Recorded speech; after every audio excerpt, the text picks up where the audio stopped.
네, 김용판 전 서울경찰청장 무죄 판결 이후 여야가 또다시 국가기관의 대선 개입 의혹 사건을 놓고 정면 대립하고 있습니다. 네, 윤진숙 전 장관의 해임 이후 야당이 개각론을 제기하는 등 지방선거를 앞둔 여야의 주도권 경쟁도 이어지고 있습니다. 최창렬 교수, 황태순 정치평론가 자리에 함께했습니다. 어서 오십시오. 네, 안녕하세요. 안녕하세요. 이 잠시 잠잠했던 이 대선 개입 의혹 불씨가 다시 살아나고 있습니다. 앞서 전해드린 대로 김용판 전 경찰청장의 이제 무죄 판결, 1심 판결이지만 그렇죠. 먼저 우리 최 교수께서는 어떻게 보셨습니까?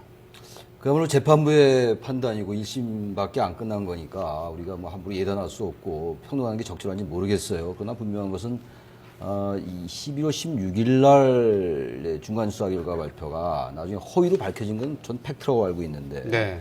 그 부분에 대한 책임 문제, 제가 법리적인 법률학자도 아니고 제가 재판관도 아니니까 그런 것들을 어떻게 해야 되는 것인지, 그 책임 누가 져야 되는 것인지 문제가 제기될 수가 있을 거고, 네. 또 하나가 이제 무죄 추정의 원칙이 적용된 것 같아요.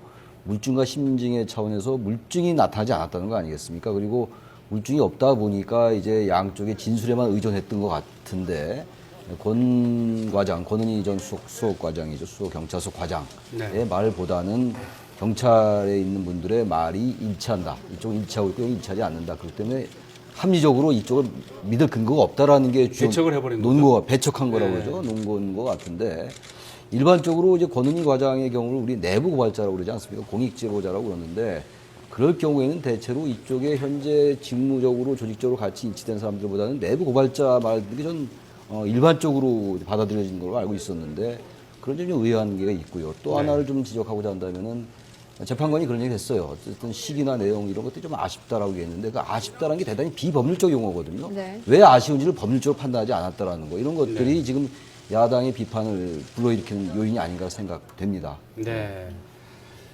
우리 황 위원께서는 어떻게 보셨나요? 글쎄 앞서 뭐 두 분 말씀하신 대로 지금 1심 결과가 나왔을 뿐이죠. 그리고 이제 네. 2심도 있고 또 3심도 있고 최종까지 기다려 봐야 될 것이고 다만 지금 정치권에서 이 판결을 놓고 보면은 특히 야당에서 특검 운운하는 것은 저는 온당한 일이 아니라고 봐요. 왜냐하니까 네. 그거야말로 보면 법률과 양심에 따라서 재판해야 될 사법부를 갖다 압박하는 그야말로 그 정치적 행위죠. 그러니까 이런 건 온당치 않은 것이고 앞서 우리 최 교수님 말씀하셨습니다만 이번에 그 재판장이 보면은 13가지 항목에 일일이 보면 검찰의 기소 내용에 대해서 이른바 준열하게 꾸짖다시피 했습니다. 그러니까 검찰이 흔히 완패했다고 그러죠. 13개 항목의 어떤 문제를 제기했는데 그 문제에 대해서 다 보면은 이른바 우리 법률의 대원칙이 있죠. 법치주의 대원칙이 합리적 의심이 가지 않을 정도로 입증할 책임은 검찰이 있는 것입니다. 그러니까 한마디로 검찰이 제시한 자료들이 전혀 어떠한 믿을 만한 그 죄가 있음을 믿을 만한 자료가 되지 못했다는 갖다가 것은 보니까 어떻게 보면 이제 부실 수사 그렇죠. 검찰한테 책임이 큰다고 지금 보는 아니 거죠. 이봉균 요번에 부장판사 얘기가 네. 참 저는 와닿는 건 검찰이 뼈 아프게 들어야 될 부분이 뭐냐니까 지엽적이고 우연적인 사실들을 성글게 엮어서 이 표현은 검찰이 정말 뼈 아프게 느껴야 됩니다. 그리고 지금 권은희 수사과장 보면 전 수석경찰 네. 수사과장 네. 같은 경우는 뭐 충격받았다 하면서 이야기하고 있습니다만은 재판장이 이야기한 그런 팩트에 대해서 어떻게 단 한마디도 제대로 팩트 대 팩트로서 답변을 못 하고 있어요. 보면 앞서 우리 최 교수님 말씀하셨습니다만은 권은희 과장의 주장 그것도 보면은 대표적인 그거죠. 자기는 김용판 총장한테 3시경에 받았다. 근데 나중에 다 확인해 보니까 이미 오전 10시 오전에 이미 결정 났던 거 아니에요? 네. 뭐 그와 같이 팩트도 틀리고 본인은 또 보면은 뭐 여러 차례 서울청으로부터 연락했다. 통화 기록도 없고. 권은희 과장은 아직까지 이제 재판부의 판결 내용을 자세히 들여다보지 않았기 때문에 앞으로 이제 아니, 2심, 3심 과정에서 또 권은희 하겠다고 과장이 하니까 그런 얘기죠. 통화 네. 기록이 없는 게 내선으로 네. 하는 경우에는 통화 기록이 없을 수 있다라는 얘기도 했어요. 그런 부분도 같이 소개가 좀 돼야 될 것 같아요. 네, 이 문제는 또 잠시 뒤에 논하기로 그래서 하고. 총체적으로 그래서 저는 그래요. 보면 이 문제에 대해서 정치권이 여야를 또 여당은 마치 뭐 승리했다는 듯이 빵빠레 울리는 것도 그건 적절치 않은 것이고 야당도 보면 이거 갖고 특검하자는 아니 지금 뭐 재판부의 그 결정에 대해서 딱 다 제끼고 나면 재판부가 그러면 잘못 재판했다는 거 아닙니까? 네. 그렇기 때문에 2심이 3심이 있는 것이고 대법원까지 기다려 봐야 되는 것이지 이것을 특검하자고 나서는 것은 정말 보면 온당치 않고 이것이 바로 항소심에서 보면 재판부를 압박하는 그런 어떤 정치적 외압이 아니겠는가. 그래서 네. 여야 공이다 보면 좀 냉정한 가운데 그야말로 사법부가 냉철하게 그야말로 팩트, 이 사실관계를 갖고 재판할 수 있도록 도와주는 것이 그것이 온당한 자세다. 네. 특검 얘기가 나와서 얘기인데요. 특검이 이제 작년 여야 간에 상당히 논란이 되지 않았습니까? 네. 그래서 최 교수님 잠깐 네. 이와 관련해서 지금 양당의 예. 입장 한번 지금 준비되어 있는 게 들어보고 있죠? 가볼까요? 예, 네. 양당 입장 준비됐습니까? 네. 네. 특검에 관한 입장입니다. 본인들이 바라는 결과가 나오지 않았다고 모든 것을 부정하며 정의가 아니라고 매도하고 온 나라를 정쟁의 소용돌이로 몰아넣는 박근혜 정부 인사들에 대한 국민의 신뢰는 끝났습니다. 내각의 총사퇴와 청와대 비서진의 전면적인 인사 쇄신을, 인적 쇄신을 대통령에게 요구합니다.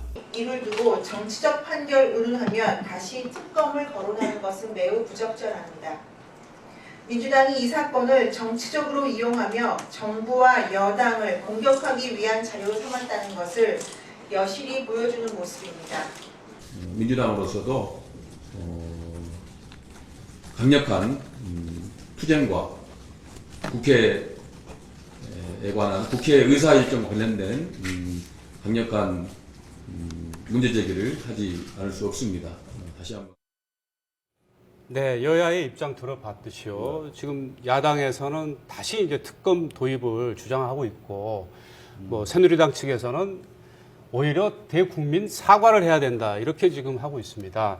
특히 지금 야당에서는 2월 임시국회 의사 일정도 보이콧도 할 정도로 강력한 투쟁을 하자 이렇게 지금 얘기를 하고 있는데 이번 김용판 전 경찰청장 무죄 판결로 인해서 이 대선 개입, 국정 개입 의혹 사건이 6월 지방선거에도 상당한 영향을 미치기 때문 아니겠습니까? 그렇겠죠. 어떻게 해야 된다고 보십니까? 야당이 입장. 지금 방금도 보셨습니다만 내각 총사퇴 얘기도 하고 있고 아주 배수진을 치는 것 같아요. 네. 그래서 야당을 좀 비판한다면요, 이 정책이라든지 전략이 너무 온냉탕을 너무 왔다 갔다 하는 것 같아요. 최근에 이제 정청래 의원이 트위터에 이런 결과가 나온 게 1심에 무죄 판결이 나온 것이 이게 지도부가 지금 한가하게 축의금, 부의금 타령이나 해서 그랬다라고 직격탄을 날렸던데 결국은 야당이 직면한 딜레마인 것 같기도 합니다만 어쨌든 간에 야당이 너무 이 부분을 지금 이 상호 모순되게 보는 건 잘못된 것 같아요. 일단 특검 같은 거 요구할 수 있는 거고 네. 또 그리고 정책적인 거 얘기할 수 있는 거고 축의금, 부의금 하지 말자는 정치 혁신안 내놓을 수 있는 건데 이게 자꾸만 지도부와 강경파 간에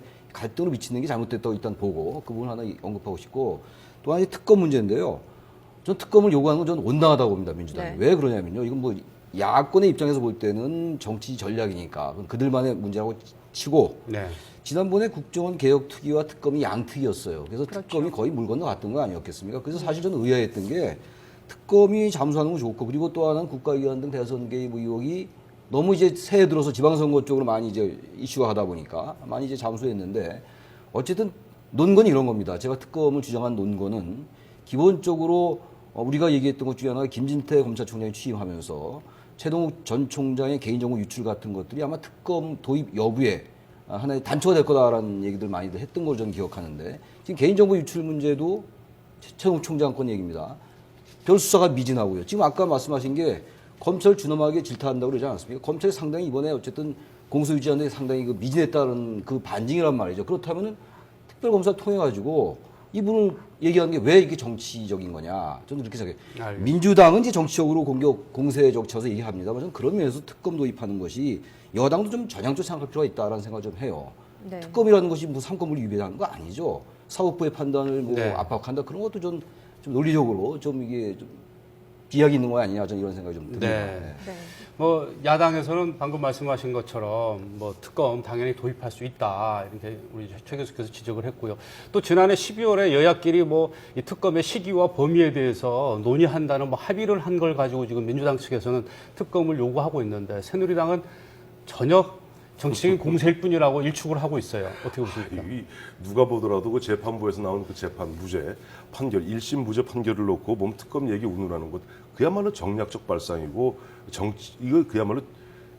이거야말로 정치 공세에 불과한 것이죠. 그리고 특별검사 도입의 문제는 지난해 보면 여야 간에 특별검사를 도입하자고 얘기했던 것이 아니에요. 그건 차후에 그 부분을 갖다가 특별검사 특검 문제는 논의해보자.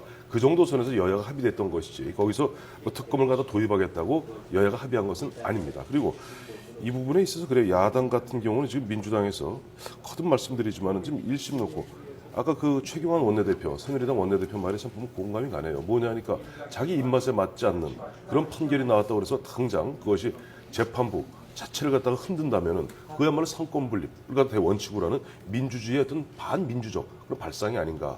그렇기 때문에 이 부분에서는 거듭 말씀드리지만은 2심 또 곧 이어서 이제 원세훈 전 국정원장에 대한 판결도 나오게 돼 있습니다. 마침 이번에 이범균 부장판사가 담당하고 있는 그 재판부거든요. 네. 아마 그 현재 흐름으로 봐서 또 만약에 어떤 안 좋은 야당 입장에서는 안 좋은 그런 결과가 나온다면 그다음에 뭐라고 그러겠어요. 네. 그러니까 아까 잠깐 기자 리포트 보니까 뭐 야당에서 얘기했다 물론 접은 게 하나 있죠. 정권 퇴진하고 처음에 연기했다가 그건 아니다라고 네. 접었다고 하지만은 그런 식으로 정치 공세로 가서는 안 되고 최소한 우리가 사법부의 판단을 갖다가 좀 인내심을 갖고 지켜봐주는 그런 자세가 여야 공이 다 필요하지 않은가? 근데 이 사법부의 네. 판단이 대법원까지 가야 된다는 건데요. 지금 일반적으로 맞는 얘기입니다. 우리 황 의원님 말씀 말이 100% 맞는 얘기인데 이번 사안에 저는 맥락이 좀 있어요. 지난번에 지나간 얘기입니다만 윤석열 검사도 수사팀에서 다른 데로 갔고 네. 전반적으로 수사팀이 이 사안을 수사했던 수사팀들이 많이 해체된 거나 진배 없거든요. 많이 바뀌었죠. 이런 면에서 특검을 요구할 수 있다는 겁니다. 저는. 또 하나 문제는 네. 재판부의 판단이 끝나지 않았기 때문에 얘기할 수 없다는 건 말이 안 되는 얘기입니다. 재판부의 판단에서 우리가 논평할 자격도 있고 권리도 있어요. 재판부가 모든 국민에게 군림하는 것도 아니고 삼권 분립이라고 얘기하는 것은 사법부, 입법행정부가 서로 견제하는 겁니다. 사법부의 판단만이 오로지 다는 아니라는 얘기인데 사법부의 판단을 존중해야 됩니다만 기본적으로 지난 검사들이 지난 팀도 해체되고 이런 상황을 맞으면서 그러다 보니까 야당이나 일부 비판적 국민들이 볼 때는 특검을 제대로 하자. 또 하나 말씀드리고 싶은 게 이건 일반론입니다만 되게 영장이 기각돼도 검찰이 대단히 반발합니다. 그리고 또 하나는 4년을 구형했었거든요. 근데 무죄가 나왔어요. 그럼 검찰이 적어도 외형적으로라도 대단히 반발했어야 되는 건데 물론 항소하겠다는 뜻은 비쳤습니다만 그런 영장 기각될 때에 비해서조차도 그 되게 원론적인 얘기 같단 말이에요. 그러다 보니까 검찰에 대한 어떤 그 불신 같은 것 때문에 특검을 얘기하자는 것이지 사법부의 판단에 대한 불신하고는 다른 겁니다. 이게 근데 자꾸 이게 네. 사법부의 판단을 불신한다라고 보면 안 될 것 같다는 거예요. 검찰에 대한 예, 불신이다. 예, 이거 특검을 하자 이런 얘기죠. 잠깐 짧게만 말씀드릴게요. 지금 보면은 마치 최동욱 전 검찰총장은 또 윤석열 당시 특별수사팀장은 그야말로 무슨 뭐 최선을 다해서 한 거고 지금 김진태 검찰총장과 이정혜 특별수사팀장은 마치 그냥 망연하게 하는 듯이 그렇게 비춰지기 쉽습니다만 아닙니다. 대표적으로 지금 윤석열 팀장이 5만 6천 건 발견해 놨던 것을 결국 121만 건으로 물론 나중에 뭐 78만 건으로 줄였습니다만은 깊이 파고들어서 지금 수사를 오히려 더 보강했던 부분은 이정혜 특별수사팀장이고 김진태 검찰총장도 최동욱 검찰총장이 별로 안 좋은 분위기에서 물러난 것을 잘 알고 있기 때문에 검찰도 보면은 이번에 어떻게 보면 검찰의 어떤 명운 내지는 명예를 걸고 지금 하고 있는 중이에요. 네. 다만 이번에 몇몇 그 법률 전문가들한테 물어봤더니 그 판결문 전문을 갖다 분석해서 보더니 그런 얘기를 하더군요. 열세 부분에 있어서 정말 완패다 검찰이. 그건 제대로 검찰이 예단을 갖고 함부로 달려들었다가 꼼꼼하기 짝이 없는 이범균 부장판사한테 그야말로 호되게 질책당하는 중이다. 그러니까 앞으로 뭐 검찰이 꼭 특검을 안 하더라도 검찰이 지금 당연히 항소해야 되겠죠. 그리고 네. 항소에서 부족한 부분들 아까 말씀하셨던 네. 권위, 수사과정 같은 경우도 밝혀내서 하는 것이 그걸 갖다 특별검사하면 아마 모든 앞으로 정치 사건에 대해서 다 특별검사하자고 들 거예요. 아니, 근데 이 사안도, 이것이 예. 네. 다 느낌이 있잖아요. 이 우리가. 판결과 관련한 이 논쟁은 이제 좀 잠시 뒤로 미루고요. 이제 다음 질문 해주시죠. 제가 다음 질문 좀 드리겠습니다. 이제 국정원제 댓글 사건에 관한 이제 특검은 사실은 지난해 연말까지도 굉장히 뜨거운 이슈였거든요. 그렇죠. 사실 근데 민주당 쪽에서는 왜 그때 밀어붙이지 못했냐라는 비판도 제기되고 그럴 수 있는 있죠. 상황입니다. 네. 민주당 내 역학구도에 좀 영향을 줄까요? 이거? 제가 아까 말씀드린 그 부분입니다. 지금 민주당이 냉탕 온탕을 왔다 갔다 한다는 것을 제가 비판을 했는데 네. 이번에 사실 지방선거 때문에 새해 이제 그 관심이 그리로 가는 거 당연한 겁니다. 그런데 갑자기 특검 얘기가 완전히 들어가고 작년에 민주당이 계속 특검을 얘기했던 것에 비해서 납득하기 어려운 거예요. 또 하나 문제는 국가기관의 대선 개입 의혹이 얼마나 작년에 뜨거웠습니까? 이런 부분도 민주당이 거의 제기하지 않았어요. 이러다가 이제 1심에 무죄 판결 나니까 이재성 특검 얘기를 막 하다 보니까 예. 이게 정략적이다, 정치 공세다라는 비판을 받는 거예요, 바로. 뭔가 일관된 전략을 못 보이고 있는 겁니다, 민주당이. 정책과 이 정치라는 게 같이 가야 되는 것이지 정치와 정치 항상 이렇게 상호 모순적으로 비치게끔 만든 게 민주당이에요. 그러다 보니까 민주당 내 역학구도라는 게 제가 아까 정청래 의원의 트위터 얘기하지 않았습니까? 네. 상당히 비아냥거리는 거죠. 부의금, 축의금 타령이 나다 이꼴 났다 이런 얘기란 말이죠. 예. 부의금, 축의금도 중요한 거죠. 부의금, 축의금 받지 말자는 건 정치 혁신 중에 하나예요. 정치 제도를 개혁하는 것도 정치 혁신이고요.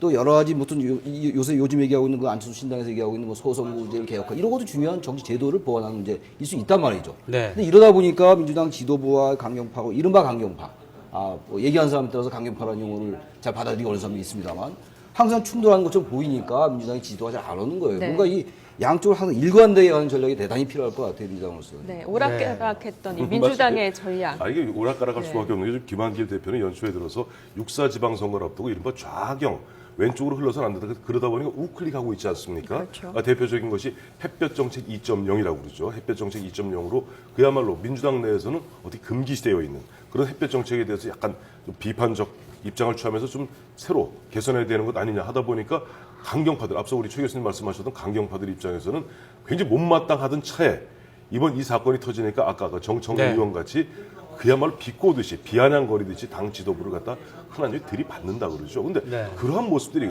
이른바 국민들, 유권자들 입장에는 이게 좀 한 지붕 두 가족 같이 보이는 거예요. 그러니까 네. 오히려 지지율이 더 떨어지죠. 이게 온탕냉탕 왔다 갔다 할 수밖에 없는 내부적인 거기다 밖엔 또 안철수 신당도 있고 뭐 그런 속사정을 갖다 모르는 건 알겠습니다. 아니라 좀 뭐랄까 좀 균형된 감각으로 가는 것이 오히려 네. 민주당에도 도움이 될 거예요.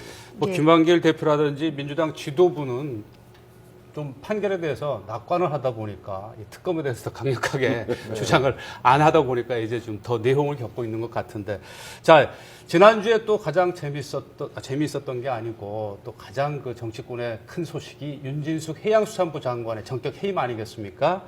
이 요수 기름 유출 사태 초기 수습 과정에서부터 이 부적절한 언행으로 결국은 낙마를 하게 됐는데요. 그 해임의 발단이 된 언행들 잠깐 보고 이야기 나눠 가도록 하겠습니다.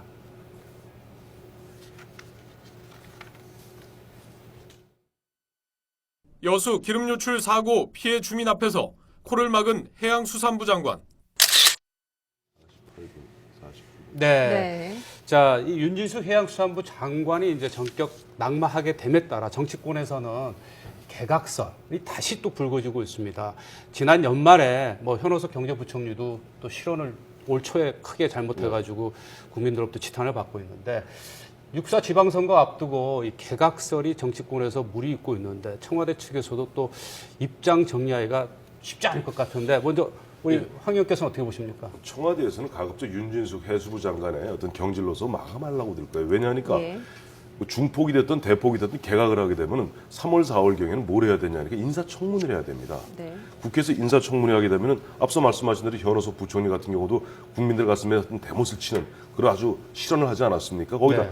그런 실언이 문제가 아니라 기본적으로 세제 개편안이라든지 기초연금 문제라든지 지금 제대로 경제팀이 못하고 있다는 부분들이 인사청문회를 통해서 막 드러나게 돼요. 네. 그렇다는 것은 6.4 지방선거를 앞두고 있는 여당으로 봐서는 굉장히 큰 부담이죠. 때문에 청와대나 지금 여권에서는 윤진숙 장관의 해임으로써 모든 것을 가름하려고 드는데 야당 입장에서는 어쨌든 경제팀을 비롯해서 어떻게 보면 총체적 난국으로 비춰지고 있는 것 아니냐. 거기다 지금 앞서 말씀하신 대로 그 김용판 전 서울청장의 판결 이후에 그 문제까지 연계해서 내각 총사퇴를 요구하는 것이고 여당 입장에서 어쨌든 윤진숙 장관의 어떤 경질로서 좀 마감하려 한다. 그렇게 보시면 될 것 같습니다. 네, 최 교수께서는 네. 어떻게 뭐좀 맞는 전망하십니까? 뭐저 기본적으로 동의를 하는데 2003년도에 해임 건의한 이후에 처음이에요. 총리가 해임을 건의해서 해임된 것은 처음이고 오죽했으면 자진사퇴 형식을 밟지 않고 경질 해임을 하지 않았겠습니까? 근데 문제는 정치적으로 볼 때 여권은 당연히 인사청문회에 대한 부담이 큽니다. 만약에 후보자가 내정자가 또 낙마하게 되면 그 지방선거 앞두고 얼마나 공개 소재가 되겠어요. 또 하나 문제는 야당으로서는 지방선거 앞두고 만약에 청문회가 많이 열리게 된다면요. 상당히 거세게 공세로 나오겠죠. 검증이 치열해지지 않겠습니까? 그런 네. 것 때문에 부담스러울 거고 저는 근데 그런 것들은 여기 정치적인 불이익이 이익과 불이익이 있는 거 아니겠어요? 여야가.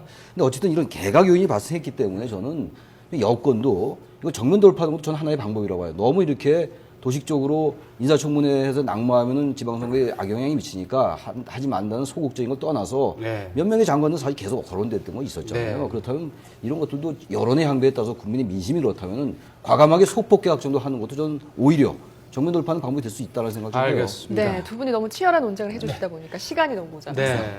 여기서 짧게 마무리를 해야 하려고 될 것 했더니 같은데. 네, 시간이 다 조금 하셨군요. 예, 예, 죄송합니다. 네, 지금까지 최창렬 교수, 이 평론가 황태순 씨였습니다. 오늘 고맙습니다. 고맙습니다.